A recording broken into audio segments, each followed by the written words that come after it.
மூக்குல சத வளர்ச்சி, நீர் வீக்கத்தோட ஒரு சின்ன திராட்சை போல இருக்கும், ரெண்டு மூக்குல இருக்கும், சதை வளர்ந்துட்டு இருக்கும். ஸோ உருண்டையா கட்டி போல இருக்கும், ரெண்டு மூக்குலையும் சதை வளர்ந்துட்டு இருக்கும்.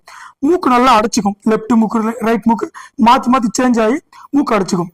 ஸோ இந்த மூக்கு என்ன ஆகுன்னு கேட்டினா, நைட்ல மூச்சே விட முடியாது, வாய் வழியை தான் மூச்சு விடுவாங்க. மூக்கு ஃபுல்லா அடிச்சிடும் நைட் டைம்ல, ரொம்ப அதிகம் தொந்தரவாக்கும் நைட் டைம்ல. ஸோ வாய் வழியை தான் சுவாசிக்க முடியும், அவங்களால மூக்கு வழியை சுவாசிக்க முடியாது. ஸோ இதை ரொம்ப சிந்தி எடுத்தாங்கன்னா சதை வெளியே வந்து போகும், திராட்சை மாதிரி இருக்கும் அந்த சதை, ஓகேங்களா, சாஃப்டா இருக்கும்.